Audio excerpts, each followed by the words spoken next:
vou responder aqui, ou quase tudo, você pode encontrar nesse livro aqui do Benê Barbosa, Mentiram para mim sobre o desarmamento. E eu agora vou responder as perguntas que, na verdade, o professor dela que fez. Por favor, pode ir. Em 2004, primeiro ano após a vigência do Estatuto do Desarmamento, o número de homicídios por armas de fogo registrou queda pela primeira vez após mais de uma década de crescimento ininterrupto, diminuindo de 39 mil mortes em 2003 para 37 em 2004. Segundo o mapa da violência de 2015, as mudanças no Estatuto representam um retrocesso e um risco aos avanços obtidos em 12 anos de implementação, como as 160 mil mortes evitadas nesse período. Esse indicador de mortes evitadas é calculado pela comparação entre a tendência de crescimento de mortes violentas antes da lei e os números reais de ocorrências após a implementação do Estatuto. Se o Estatuto do Desarmamento, segundo o estudo do mapa da violência, tem se mostrado tão eficaz em evitar vítimas por arma de fogo, por que a necessidade de revogação dessa lei? O Estatuto do Desarmamento é tão eficaz, poupou 160 mil vidas. Por que a gente está falando de segurança pública aqui? Segurança pública do Brasil está maravilha então, né? Bem, vamos lá. Fiz algumas anotações aqui. Inicialmente, esse número de 160 mil, eles falavam em 100 mil, depois 120 mil, depois 160. É o milagre das multiplicações. Mas vamos lá. Porém, de fato, houve. Mas ele só esqueceu de falar uma coisinha para você. Que a lei só foi regulamentada em junho de 2004. Então, se a gente quiser ter um prognóstico, alguma medida certa com relação ao desarmamento, mínima que seja, a gente tem que começar a falar de meados de 2005 em diante. Pelo menos de um ano de vigência da lei em diante. Então, na verdade, ele utiliza de um artifício, ele usa isso, que você não sabe que o Estatuto do Desarmamento foi regulado em meados, em junho de 2004, para dizer que tudo que acontece com relação à diminuição da violência é com base no Estatuto do Desarmamento, quando na verdade não é. Mentira dele. Em 2004, só em meados de 2004 ele começou a vigorar o Estatuto do Desarmamento. Então, até 2004, causas naturais. Oscilações, se você vê a reta, óbvio, ela não é uma reta totalmente crescente, ela dá umas leves oscilações, e numa dessas daí, eles aproveitaram para mentir para você e dizer que foi por causa de tudo desarmamento. Salvou 160 mil vidas. Eu fiz um paralelo uma vez da expectativa de vida. Porque o que eles fazem? Eles traçam uma reta que vem crescendo, de violência, morte por arma de fogo. Tum, tum, tum, tum, tum. Aí eles falam que veio do desarmamento, o que aconteceu com essa reta? Pela primeira vez ela caiu, certo? Então o que eles fazem? Eles projetam essa reta ad infinito, e essa diferença dessa reta ad infinito até hoje, eles falam que é a culpa do Estatuto do Desarmamento, que poupou várias vidas. Eu fiz o cálculo uma vez e fiz a expectativa de vida do brasileiro. Eu peguei a expectativa de vida do brasileiro e comecei a subir com ela. Nos anos 80, nos 90 e tal, até hoje. E de hoje em diante eu segui com a reta, de uma maneira fixa, que a gente sabe que assim como a expectativa de vida depende de diversos fatores, como alimentação, desenvolvimento de tecnologia na área de saúde, assistência médica para a população em geral, o problema da violência e de homicídios não se resume apenas ao Estatuto do Desarmamento. Segundo o levantamento feito pela ONG Sou da Paz,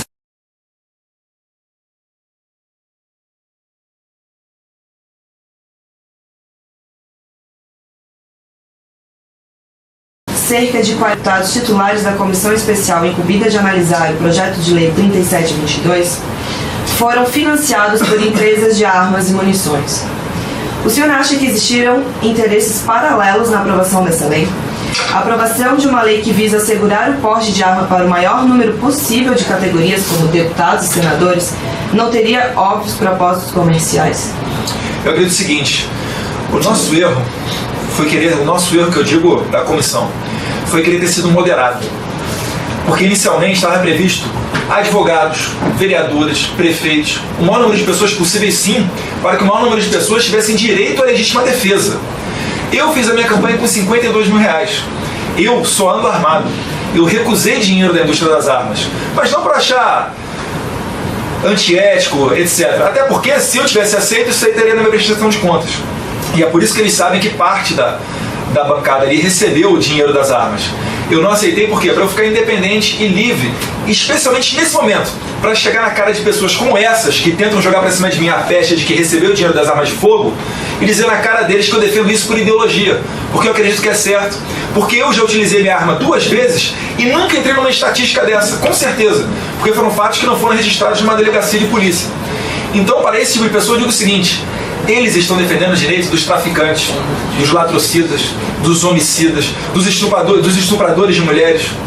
Porque se você sair aqui à noite e encontrar alguém na rua mais forte que você, ele vai fazer o que quiser com você. E não vai adiantar você, talvez, se você der a sorte de alguém ligar para o 90, chegar um policial armado. A gente vê diversos casos. Rio de Janeiro, morreu um ciclista esfaqueado, plena luz do dia. Se eu estivesse passando por ali armado, eu teria dado cabo a esse. Deus quiser, teria sido diferente o fecho disso daí. Mas não. Aquela pessoa deu azar de morar num país onde vigora o Estatuto do Desarmamento e onde apenas as pessoas inclinadas a não fazer crimes, como eu, você, é que seguem a lei. Os criminosos dão risada e agradecem. E para fechar aqui, eu cito um dado. Já que o mapa da violência está salvando tantas vidas, por que a gente chegou a bater um recorde agora em 2012 no número de mortes por arma de fogo? Seu professor te contou isso? Em 2012, que é o dado mais recente do mapa da violência, que segue dados do Ministério da Saúde, foram mais de 42 mil mortes só por arma de fogo. Para que serviu o Estatuto do Desarmamento? No tempo do regime militar, nos anos 80, vou dar uma colher de chá para eles. Eu vou falar de homicídio geral, eu não vou falar nem de arma de fogo, não. Eu vou comparar os homicídios todos que ocorriam no regime militar com os homicídios só por arma de fogo hoje. Hoje, a gente está chegando a 42 homicídios por arma de fogo.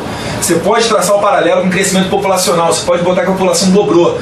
Não era para ter tudo isso. E a gente está batendo na casa dos 60 mil hoje em dia.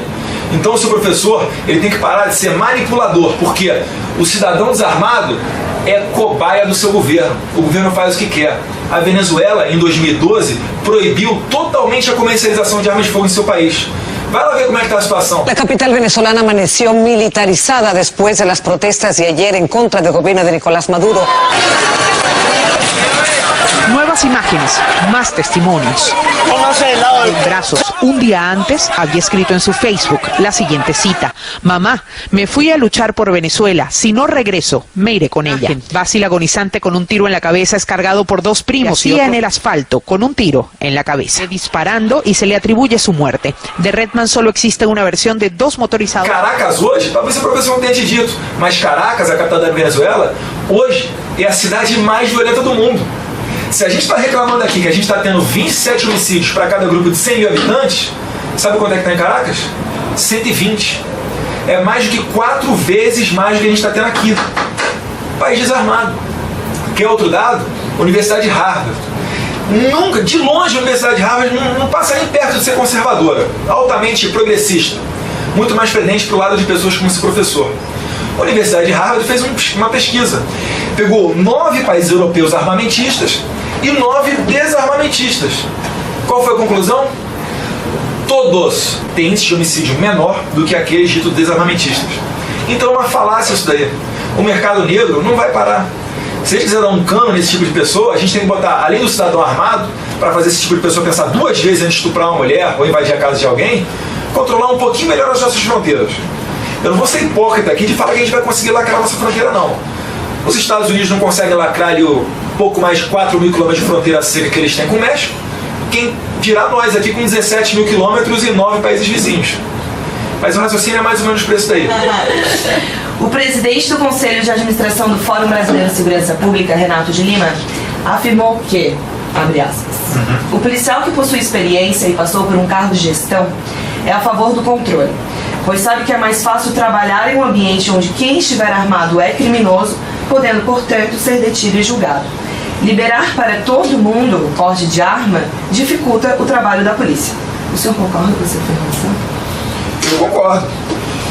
Eu, como policial, pensando só em mim, é muito mais fácil entrar num lugar e eu ver, e eu olhar e alguém armado e meter bala. Pra mim é mais confortável.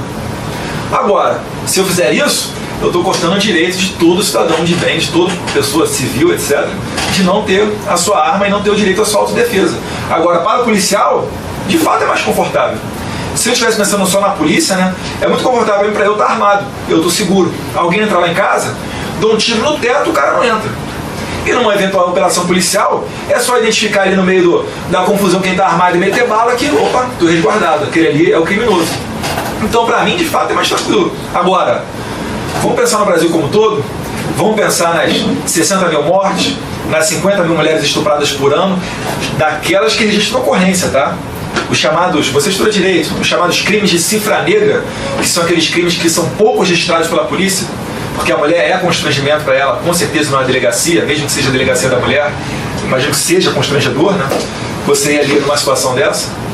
Então, pensando nessas pessoas, é que eu digo, se vale pra mim, se o que é bom pra mim, tem que ser bom pros outros. A gente tem que dar exemplo. Tem que parar com esse negócio, como o ministro da Justiça, o ex-Cardoso, de falar que é desarmamentista e andar com segurança da Polícia Federal, fazendo segurança até das filhas dele. Calma aí, arma não gera violência? Sejamos coerentes, desarma o seu segurança da sua filha. Ou até dá até um exemplo, né?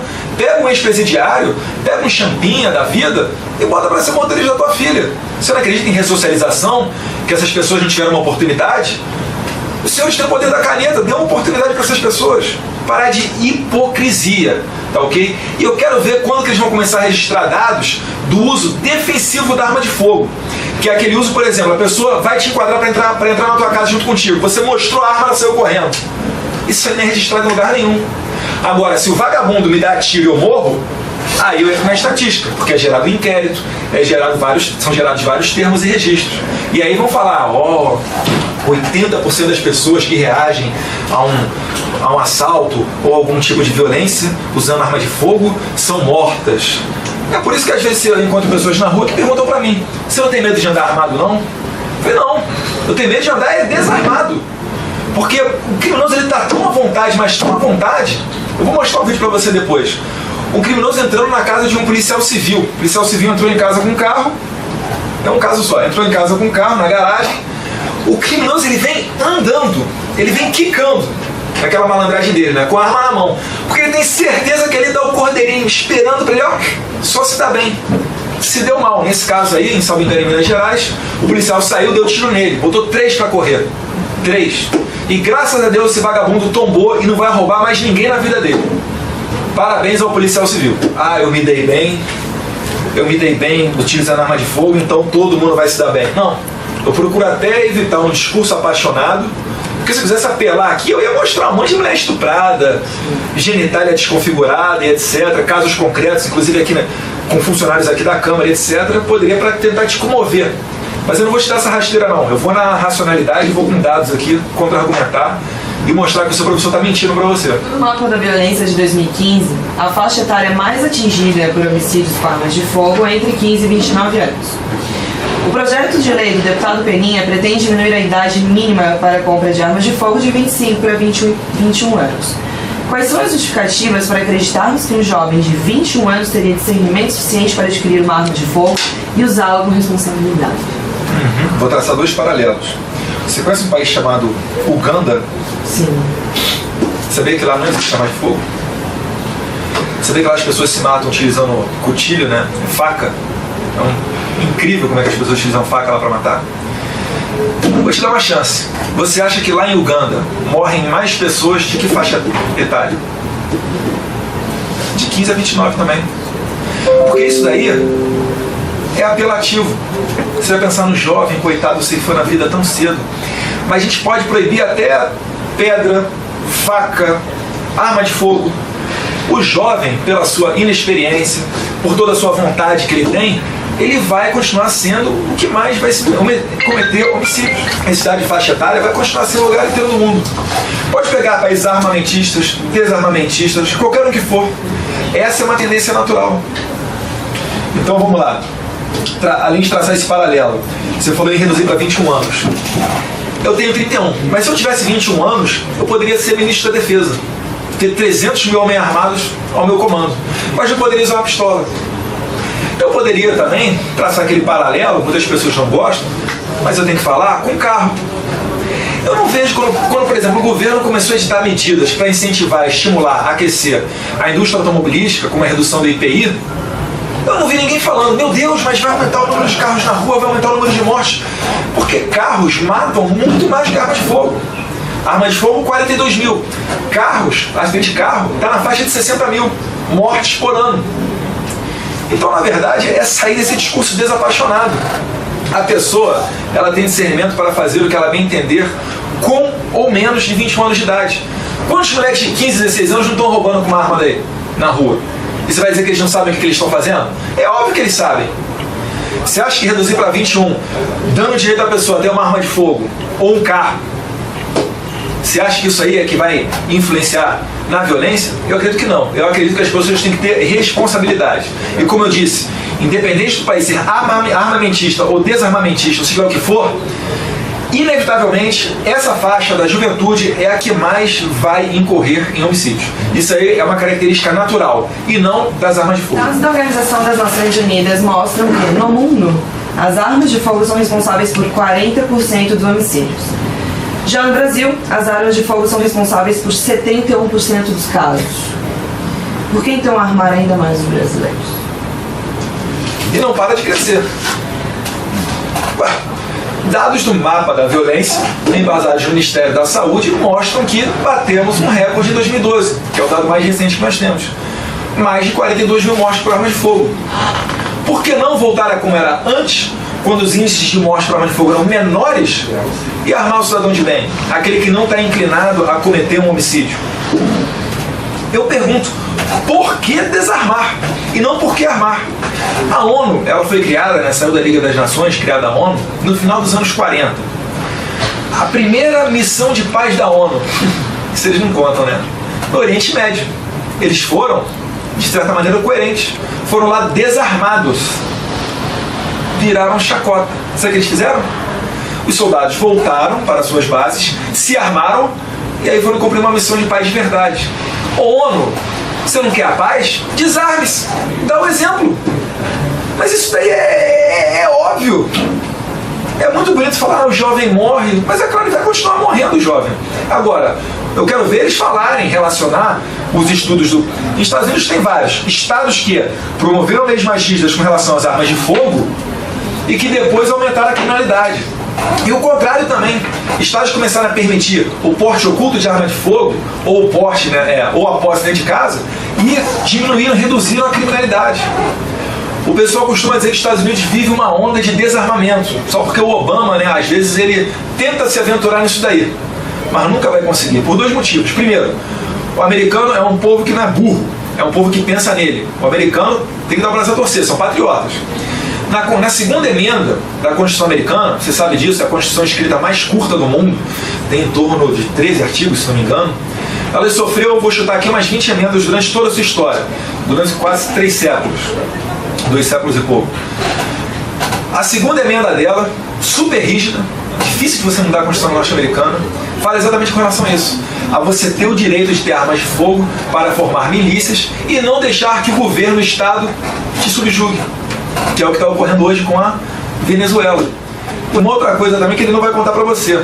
2 estados, um deles o Texas, permitiu agora que alunos possam assistir às aulas armados, sabia? Porque, na verdade, se você quer coibir esse assassinato, esses loucos que às vezes entram nas escolas, o que você faz? Bota pessoas ali inclinadas a se defender, a defender os outros. Você sabe por que eles escolhem escolas, principalmente? Porque escolas são as chamadas gun-free zones, ou seja, as áreas livres de armas. Então eles vão exatamente na escola, porque eles sabem que na escola não tem ninguém armado. E ele faz o maior número de vítimas possível. É por isso que eles escolhem as escolas. De louco, tem pouco esse pessoal. Agora eu te pergunto, vai entrar na escola sabendo que uma meia dúzia ele pode estar armado? Olha, pode até entrar se ele for insano de verdade, ele pode até entrar. Agora eu te garanto que ao invés de ele fazer 30, 40 vítimas, ele vai fazer 1 ou 2. Porque vai ter alguém ali para brecar ele. Então, é deixar a hipocrisia de lado e falar o seguinte: violência se combate com violência. Tem outro livro aqui que eu ia até falar para... É o do John Lott, mas acho que está em São Paulo. Tá aqui. Esse livro aqui. Está aqui. De Washington Post, ONU, dados, etc. Só citando dados. É um autor, ele é norte-americano. Inclusive aqui na capa do livro tem um revólver torcido, que é o símbolo na frente da ONU. O projeto de lei 3722 é omisso quanto à proibição do porte de arma em escolas e restaurantes. Também, tal lei considera como estabelecimento de trabalho táxis e caminhões, permitindo que taxistas e caminhoneiros levem armas em seus veículos. A Secretaria Nacional de Segurança Pública do Ministério da Justiça afirmou que, após uma pesquisa feita em São Paulo, ficou concluído que 83% dos homicídios nesse estado ocorreram por motivos fúteis, como, por exemplo, discussões entre vizinhos ou discussões em trânsito. Ainda que metade dos homicídios são cometidos por pessoas normais, sem quaisquer antecedentes criminais. Porque a posse de armas de fogo tão somente não se mostra suficientemente eficaz em proteger o cidadão de bem. Mais uma vez, o governo investe sua energia para investigar o cidadão de bem. Por que não faz a pesquisa com relação ao criminoso? Mas vamos lá. Eu não quero saber quem é que está matando, se é primário, se é reincidente. Até porque quando a polícia, quando ela consegue pegar alguém, ou essa pessoa tem uma extensa ficha criminal, ou às vezes ela é primária, mas de fato ela já teve em toda a sua história um passado de crimes. Normalmente quando você pega alguém roubando, não é a primeira vez que ela está roubando, já é 15ª. Mas enfim, vamos lá. Escolas e restaurantes, é omissa? Não, ela é certeira. Acabei de falar para você. Fazer ganso. Eu vou te dar um exemplo. Imagina que você é ladrão. E eu falo o seguinte: é proibido você entrar em restaurantes armado. Você vai querer roubar um banco, saidinha de caixa eletrônico, ou você vai querer roubar um restaurante? Como que está ocorrendo muito em São Paulo agora. O pessoal para, entra, tem ninguém armado mesmo, eles chegam lá e roubam 20 pessoas. É claro que você vai querer roubar um restaurante. É como eu acabei de falar aqui. É lógico, se você botar gun free zone numa escola, o louco vai querer entrar para fuzilar todo mundo onde? Numa escola. Como aconteceu lá em Realengo, no Rio de Janeiro, onde diversas crianças morreram. Na manhã dessa quinta-feira, no Rio de Janeiro, aconteceu o pior massacre numa escola brasileira. As câmeras internas continuam gravando e mostram que algumas crianças conseguem escapar. Então eu sabia que eu tinha um tempo ali para poder correr e chamar alguém para ajudar. Eu caí numa possessão que estava na porta, depois eu levantei e saí correndo. Com o barulho dos tiros e da confusão, os estudantes do andar de cima, o segundo, correm para se esconder no auditório. Entrada do assassino. Começava a pior parte do massacre. Quando ele foi carregar a arma, eu fui lá para onde estava um menino morto. Aí tive que me esconder lá.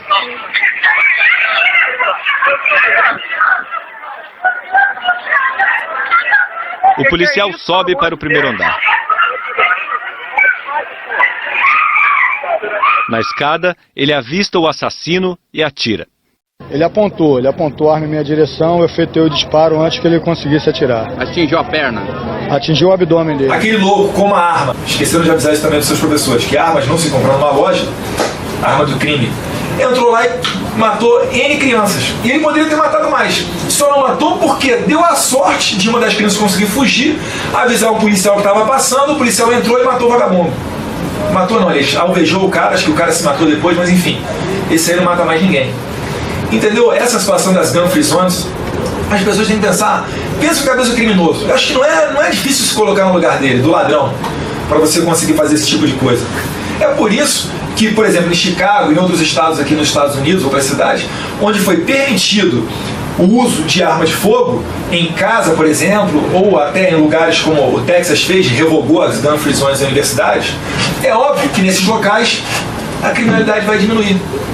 Enquanto não entenderem que o criminoso só respeita o que ele teme, e ele não está com medo de um pedaço de papel escrito Estatuto dos Armamentos, ele está com medo de alguém ali para matar ele, enquanto a gente não entender isso daí, a gente vai citar aqui N argumentos, N estatísticas, muitas delas fraudadas, os fúteis.